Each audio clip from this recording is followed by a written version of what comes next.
Madam काय सांगणार गसू सोसायटीच्या अध्यक्षपदी आधी या ठिकाणी निवडणूक झाली आहे. या गसू सोसायटीचा जर इतिहास बघितला तर प्रत्येक वेळी या ठिकाणी निवडणूक पार पडते, मात्र पहिल्यांदा या ठिकाणी निवडणूक बिनविरोध झालेली आहे.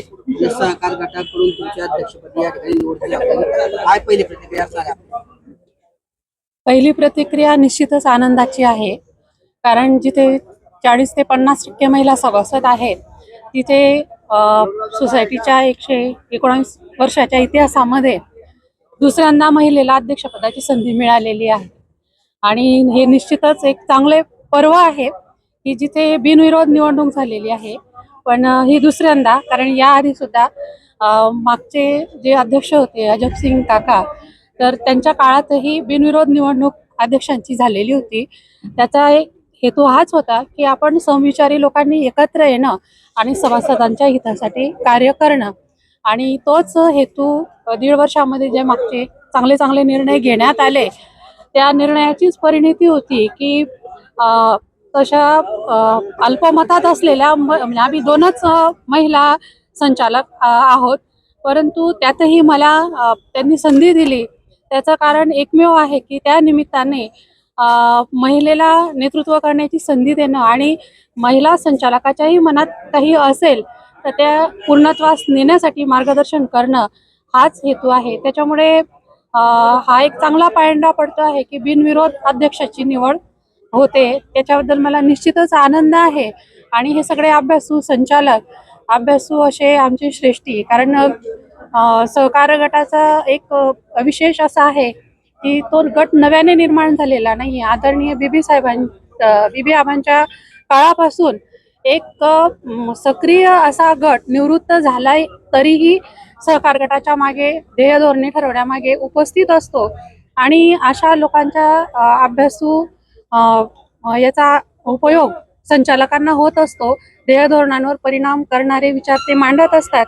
आणि त्या आजी माजी संचालक श्रेष्ठी नेतृत्व यांच्या सगळ्यांच्या सूचना, त्यांचा अभ्यास विचारात घेऊन कार्यरत राहणं याला मी प्राधान्य देईल. कारण सर्व संचालक हे खूप अनुभवी आहेत, ज्यांना बघत बघत मी लहानाची मोठी झालेली आहे.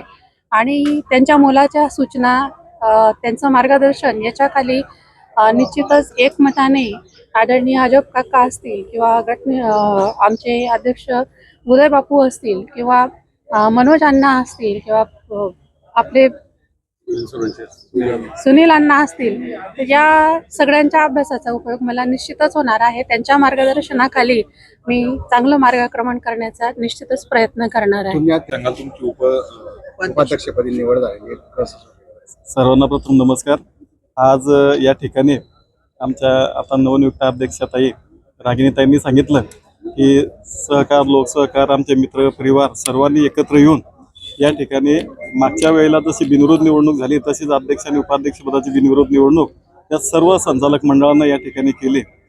आमच्या निवडीच्या मागे सर्व श्रेष्ठीगण, सहकार गटाचे, लोकसहकार गटाचे सर्व प्रमुख मंडळी, आदरणीय अण्णासाहेब मनोज अण्णा, तसेच आदरणीय उदय बापू, सुनील अण्णा आणि काकासाहेब या सर्वांनी, आणि त्यासोबतच जे आमचं कार्यकारी मंडळ आहे सर्वांनी एक विश्वास ठेवून ताईंवर आणि माझ्यावर ही जी धुरा दिली ती निश्चितच आमच्यावर जरी एक आनंदाची आज बाब असली पण तेवढीच जबाबदारीची सुद्धा एक गोष्ट आहे. आणि म्हणून येणाऱ्या काळात जो सार्थ विश्वास या सर्व श्रेष्ठींनी, सर्व संचालक मंडळांनी आमच्यावर टाकला आहे त्याला पुरेपूर न्याय देण्याचा प्रयत्न आम्ही यांच्या मार्गदर्शनाखाली करू.